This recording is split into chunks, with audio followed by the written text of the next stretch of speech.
সুপ্রভাত সবাইকে। কেমন আছো সবাই? আশা করছি তোমরা সবাই ভালো আছো, আর আমরাও বেশ ভালো আছি। আমার আরও একটি নতুন ব্লগে আবারও তোমাদেরকে স্বাগত জানাচ্ছি। তো দেখো, সকাল সকাল বোন আর আমি চলে এলাম ছাদে। সকাল সকালই বলতে পারো, কারণ এখন বাজে মাত্র ঘড়িতে 8:45।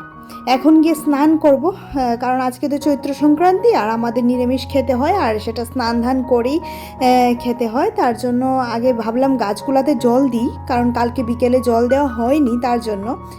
আর এগুলাতে দুবেলা করে জল না দিলে দেখছি এগুলোর অনেকটাই কষ্ট হচ্ছে। ভাই, আমার জন্য কোনো গাছ, কোনো প্রাণীর কোনো কষ্ট হোক সেটা আমি একদমই চাই না। তো তার জন্য এদেরকে জল দিয়ে এবার রান্না করতে যাব স্নান করে। তো যাওয়ার আগে মনে পড়লো বেশ কয়েকটা কাজ বাকি আছে, এই যে কিছুটা টুকিটাকি কাটাকুটি, তো সেগুলা করেই একদম যাই। না হলে এইগুলা এসে স্নান করে গরমে বসে ঘামে পেচ পেচ করবে শরীর, তারপর কাটতে ভালো লাগবে না। স্নান করে এসে জাস্ট টপাটপ রান্নাটা করে ফেলবো। তো দেখো, কাটাকুটির মধ্যে আছে এখানে মোচা কেটে নিয়েছি, সাথে আলুও কেটে নিয়েছি, মোচার ঘন্ট করব। আর এখানে দেখো মোচার ফুলটা আছে, সেটাকে কেটে জলে ভিজিয়ে রাখলাম, সেটার বড়া করব। আর এখানে ঢেঁকির শাক কেটে রেখেছি, সাথে তার সাথে তো আছে বেগুন দিয়ে করব। আর এখানে অনেকটাই সবজি আছে, এই সবজিটা রান্না করব। আর এখানে তোমার কাঁচা লঙ্কা লেবু কাটা আছে। তো দেখো, কাটাকুটি সেরে একদম সব কিছু সেরে দেখো চলে এলাম। আর পুজোটা দিতে হয়নি, কারণ মা দিয়ে দিয়েছে। আর এবার রান্নাটা আমি যথারীতি তাড়াতাড়ি করে নেব। আর রান্নার মধ্যে আগে মোচার ঘন্টটা বসাবো, কারণ এটা অনেকটাই সময় লাগবে। তো মা বলেছিল মোচাটাকে একদম ভাপাতে হবে না, কারণ মোচাটা খুবই ভালো। তুই এক কাজ কর, একটু এই লবণ দিয়ে মোচাটাকে মেখে রেখে দে। তো যথারীতি মার কথা শুনে লবণ দিয়ে মোচাটাকে মেখে রাখলাম।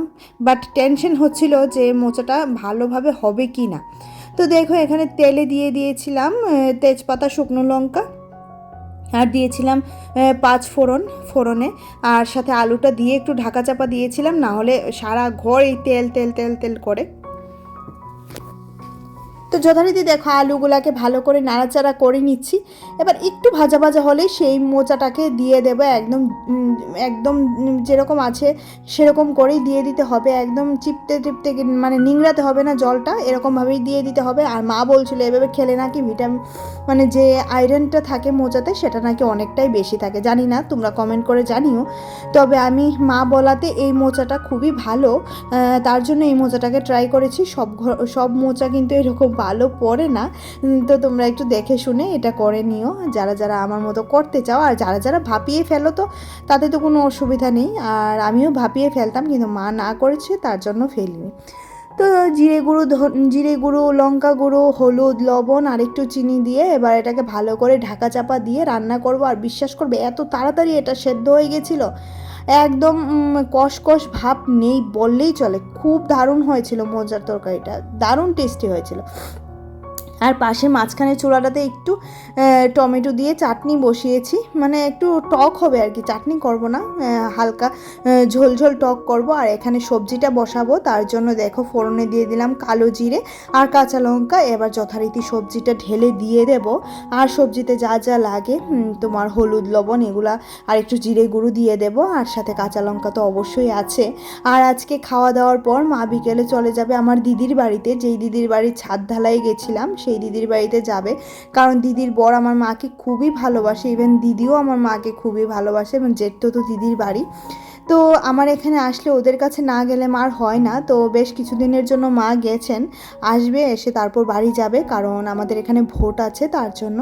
আর দেখো এবার এখানে যথারীতি মশলাগুলা দিয়ে দিলাম, দিয়ে এবার ঢাকা চাপা করে এটাকেও রান্না করব। তো দেখো মোচাটা একদমই রান্না হয়ে গেছে। এবার জাস্ট খুন্তির পেছন দিকটা দিয়ে মোচাটাকে একটু চেপে চেপে রান্না করা, বাস এইটুকুই। আর এটাতে কিছুই দেব না। আর যেহেতু আজকে নিরামিষ তার জন্যই এটা এরকমভাবে রান্না করলাম, না হলে চিংড়ি মাছ দিয়েও খেতে কিন্তু এটা দারুণ লাগে। আরেকদিন রান্না করব, কিন্তু এই মোচা টোচা কাটাটা একটু কষ্টকর ব্যাপার, তো তার জন্য মিঠির বাবা আনতে চায় না, বলে আনলেই তো তুমি রান্না করবে আর অনেকটা কষ্ট করে তোমার এগুলা কাটতে হয়। আসলে সংসারের কাজের চাপে একটুকু সময় পাইনি যে এগুলাকে কেটে রান্না করব। তো আমার নিজ হাতের তৈরি একটু ঘি দিয়ে দিলাম এটার মধ্যে। বেশ ভালো হয়েছিল মোচাটা, রান্না করছিলাম সময় খুব সুন্দর গন্ধ বেরোচ্ছিল। তো দেখো এদিকে প্রায় তরকারিটা হয়ে গেছে, আর এই যে ফুলটাকে ভাপিয়ে রেখেছিলাম, তো যথারীতি সেটাকে একটু বড়াটা করে নিচ্ছি। আর বড়াটা দেখো একসাথেই দিয়ে দিয়েছিলাম। তো মা বলছিল কয়েকটা করে দে, বাট আজকে একদমই সময় নেই, প্রচণ্ড খিদে পেয়েছি, কিছুই খাইনি সারাদিন। কারণ যেহেতু বললাম না একদম স্নান ধান করে রান্নাবান্না করতে হবে, যার জন্য প্রত্যেকেরই খিদে পেয়েছে। আর মিঠিকে একটু দুধ মুড়ি দিয়েছিলাম, আর আমার বোনও না খেয়েই আছে, শুধু জল খেয়ে বসেছিল। বললাম কিছু খেয়ে নে, না সে নাকি কিছু খাবে না। আর তার মনটা খুবই খারাপ, কারণ সে বাড়ি মানে দিদির বাড়ি যাবে, যেখানে মিঠিকে ছেড়ে যেতে হবে। তার খুবই মন খারাপ লাগছে মিঠিকে রেখে যেতে। আর এই যে বড়া ভাজার মধ্যে মার ফাইনাল টাচ না দিলে হবেই না, কারণ মা বড়া ভাজা কুইন, এক্সপার্ট। আমি এত শত মার মতো পারি না। তো দেখো এখানে এবার তুলে নিচ্ছে বড়াগুলি। তো চলো এবার খাওয়া দাওয়াতে যাই। দেখো ঘড়িতে বাজে 2টা বাজতে 10 মিনিট বাকি। আজকে একদম অন টাইম খাওয়ার দাওয়ার নিয়ে মাকে বলেছি তুমি সবগুলো ওই ঘরে পাচার করো, আমি রান্না করছি, ওই ঘরে পাচার করো, আজকে ওই ঘরে বসেই খাবো। কারণ এত পরিমাণে গরম পড়েছে, আর আমার রান্নাঘরটা এতটা গরম হয়, যেহেতু অনেকটা ছোট ঘর তো, আর খুব ভীষণ গরম হয়, মানে ভাত খাওয়া বলো, আর কিছুক্ষণ তো রান্নাবান্না করছিলাম না, ঘর আরও গরম হয়ে আছে। তো এই মেনুগুলা দেখে নাও, ছিল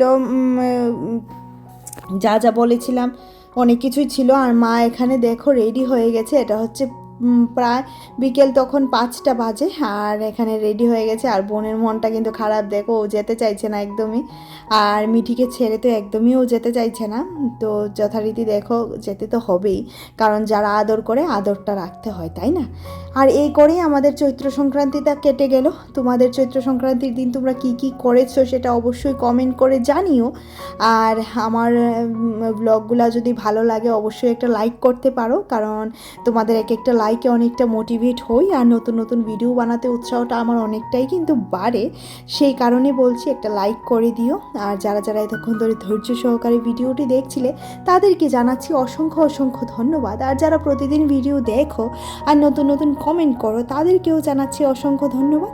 আর যারা প্রতিদিন ভিডিও দেখো অথচ আমার চ্যানেলটাকে এখনও সাবস্ক্রাইব করনি, প্লিজ তাদের কাছে একটা রিকোয়েস্ট, আমার ভিডিওর এইটুকু অংশ যদি তোমাদের ভালো লেগে থাকে তাহলে চ্যানেলটা সাবস্ক্রাইব করে রাখতে পারো, পাশে থাকা বেল আইকনটাও ক্লিক করে রাখতে পারো, যাতে করে আমি যখনই ভিডিও আপলোড করবো নোটিফিকেশানটা তোমরা পেয়ে যাবে।